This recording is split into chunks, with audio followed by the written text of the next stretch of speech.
मी बऱ्याच लोकांकडून असं ऐकतोय की ही भाजी कंबरदुखीसाठी, सांधेदुखीसाठी चांगली असते. कशी लागते? लय एक नंबर लागते भाऊ. पानचट लागत नाही, तुरट लागत नाही, काय लागत नाही. कशी लागते भाजी? एक नंबर लागते कारण शरीरासाठी चांगली असते मला माहिती आहे. नमस्कार, मी तानाजी. तर आजचा आपला बेत आहे अशी एक भाजी जी सांधेदुखीसाठी गुणकारी समजली जाते आणि ती भाजी आहे सराट्याची भाजी. तर ही सराट्याची भाजी मागच्या 25-30 वर्षापूर्वी लोक आवर्जून करून खायची, पण आजकाल आता ती भाजी कोण करून खाताना दिसत नाही. तर ही भाजी बऱ्यापैकी लोकांच्या आहारातनं आता लुप्त होत गेली, दुर्मिळ होत गेली. तर ही सराट्याची भाजी कशी केली जाते ती प्रक्रिया आणि पाककृती आज आपण बघू.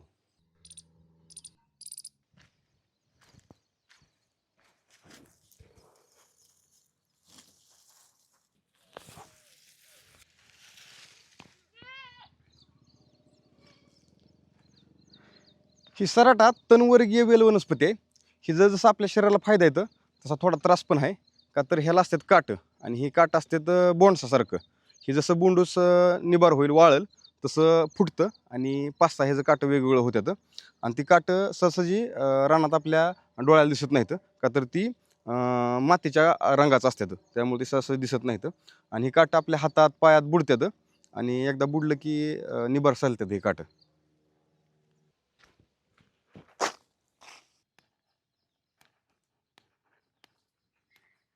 आता ही भाजी नीट करताना ह्या भाजीचं असं ही कवळं कवळं शेंड तोडून घ्यायचं. त्याचबरोबर ही साईडची पानं पण तोडून घ्यायची आणि ही भाजी नीट करायला काय 5-10 मिनटं लागू शकतात.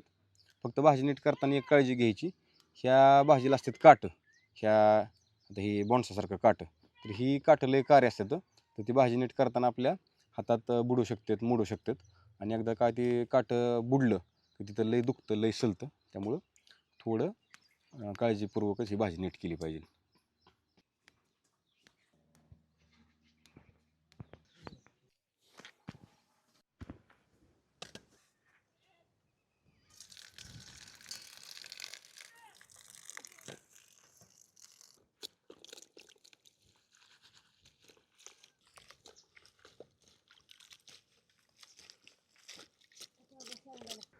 ही भाजी 2-4 वेळा पाण्यात चांगली खंगळून घ्यायची, त्याचबरोबर हाताने खसाखसा चुळून घ्यायची. ही भाजी जमिनीवर येलासारखी पसरलेली असल्यामुळं ह्याला माती असते, धुळफपट असतो, वेगवेगळे किडं, मुंग्या, कृमी ह्याच्यावर असतात. त्याचबरोबर आजूबाजूला जर कोणी कीटकनाशक, तणनाशक फवारलेलं असलं तर ती उडून ह्याच्यावर आलेलं असू शकतं. त्यामुळे व्यवस्थित धुवून घ्यायची आणि व्यवस्थित धुवून घेतलं की ते सगळं ह्याच्यावरचं निघून जातं.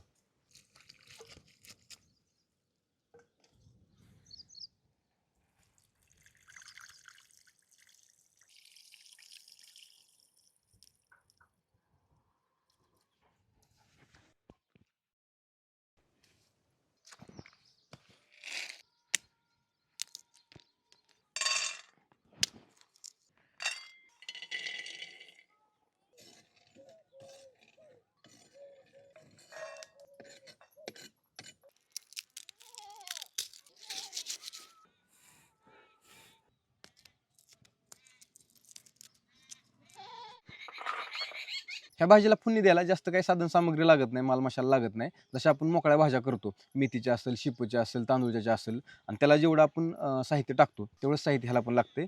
तर ह्यात आपण दीड खोंगा शेंगदाणे घेतले, तर 20-25 लसणाच्या कुड्या घेतल्या, त्या 10-15 हिरव्या मिरच्या घेतल्या, त्या 1.5 चमचा मीठ घेतले आणि मूठ 1.5 मूठ भिजवलेली मुगाची डाळ घेतली. तर आता ह्याची सगळ्याची मिळून आपण फोडणी देणार आहे.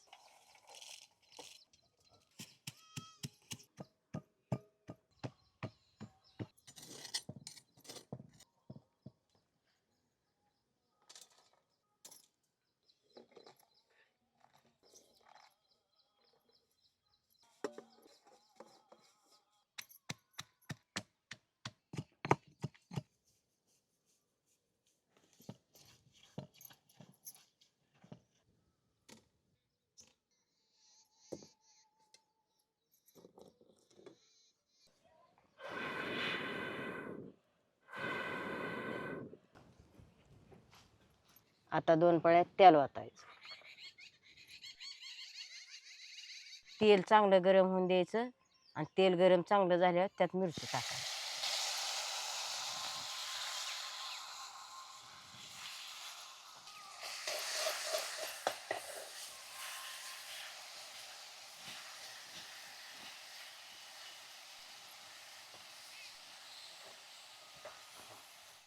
आता शेंगदाण्याचं कूट टाकायचं.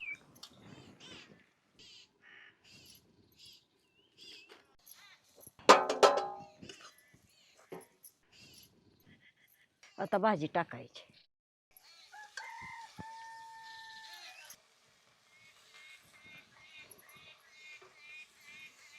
ही आता मुगाची डाळ टाकायची.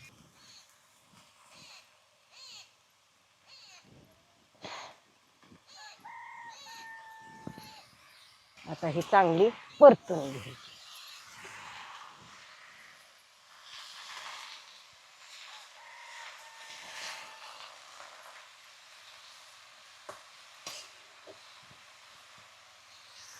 आता पाण्याचा शितोडा द्यायचा म्हणजे भाजी करपत नाही.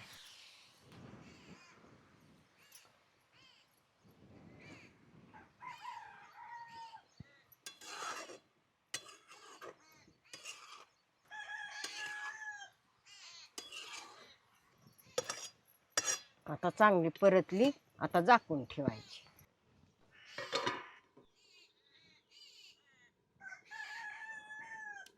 ह्या भाजीला फोडणी देऊन व्यवस्थित झाकून ठेवली. दुसऱ्या भाज्यापेक्षा ही भाजी थोडी जास्त शिजवायची, कारण ही जी भाजी आहे थोडी निबार असती आणि जर जास्त नाही शिजली तर चावायला जड जाते. त्यामुळे ही भाजी दुसऱ्या भाज्यापेक्षा थोडी जास्त शिजवायची आणि जास्त शिजवली की मग ही पण चावायला मऊ जाते. ही भाजी अगोदर लय खाल्ली जायची. का खाल्ली जायची? पहिली माणसं म्हणायची की सराट्याची भाजी खाल्ली की कंबर दुखायची राहते, म्हणून आम्ही सराट्याची भाजी खायचो. आणि आताची लोक खाते ती का सराट्याची भाजी?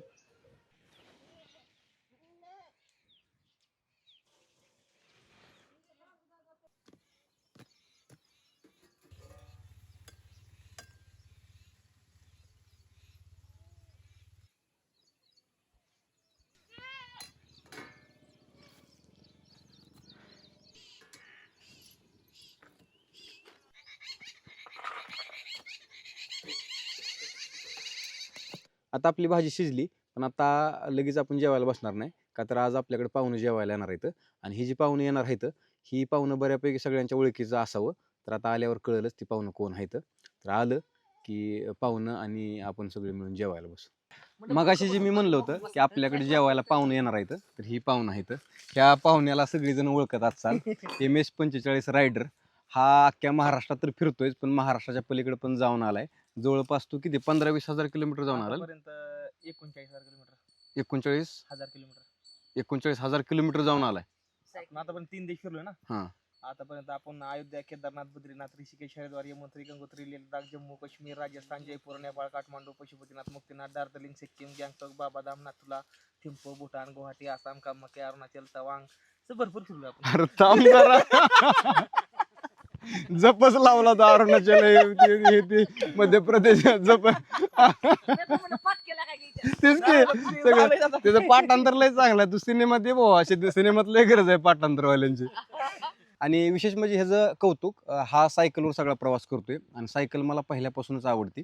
सायकल म्हणजे माझा जीव का प्राण असल्यासारखा आहे. पुण्यात अख्ख्या मी सायकलवर हिंडतो. इमर्जन्सी असली तरच गाडी वापरतो, नसेल तर मी सायकलवर हिंडतो. बरोबर आहे. तर आता आपण जेवायला बसू. ठीक आहे. आणि भाऊ पण माझ्या संग सायकल एक दिवशी येणार नाही तर कुठतरी. नक्की लवकर ट्रिप मारू. चला.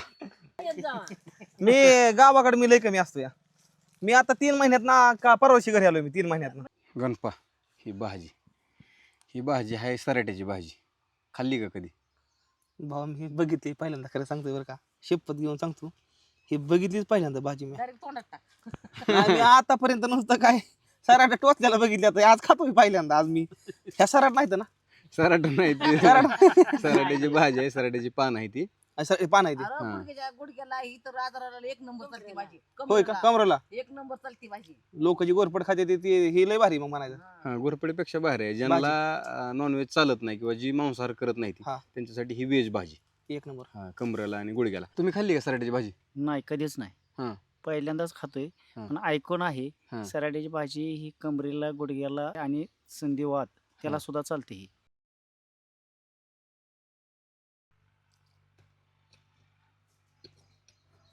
कशी लागते? लय एक नंबर लागते भाऊ. पांचट लागत नाही, तुरट लागत नाही, काय लागत नाही. आपण माठाची भाजी हे कशी खातो जरा थोडं, त्यावेळी जरा थोडी नॉर्मल चव आहे. आणि जी चावल्यावर जी ही येतंय काय म्हणते ती एकदम नरमपणा, ती भाजीत नरमपणा आहे. हम्म. लय एक नंबर आहे.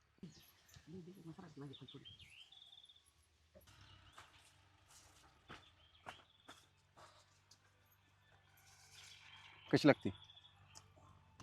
एक नंबर भाजी क्वालिटी आहे आणि चवीला पण चांगली आहे.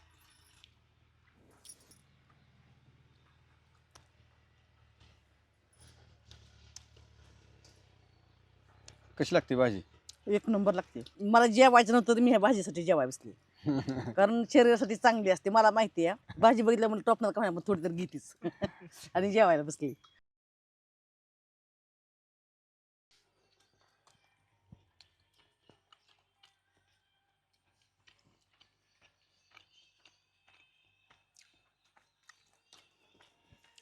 आपण हरभऱ्याची सुकी भाजी कशी करतो तशी जरा जरा ही भाजी लागते. आणि मी बऱ्याच लोकांकडून असं ऐकतोय की ही भाजी कंबरदुखीसाठी सांधेदुखीसाठी चांगली असते. आणि बरीच लोक त्यासाठी पण अगोदर खायची, पण आजकाल आता जास्त कोण खात नाही ती. तर गावाकडल्या लोकांनी ही खायला पाहिजे. तर असा हाच आपला सराट्याच्या भाजीचा व्हिडिओ. तर आशा करतो ही व्हिडिओ तुम्हाला आवडला असेल. जर तुम्हाला आवडला असेल तर माझ्या भटकताना यूट्यूब चॅनल तुम्ही सबस्क्राईब करू शकता. त्याचबरोबर माझ्या भटकताना फेसबुक पेजला तुम्ही फॉलो करू शकता. आणि कमेंट करून मला तुमच्या प्रतिक्रिया कळवा. आणि नंतर लवकरच भेटू अशाच नवीन व्हिडिओच्या माध्यमातून. तोपर्यंत धन्यवाद. Tata bye bye.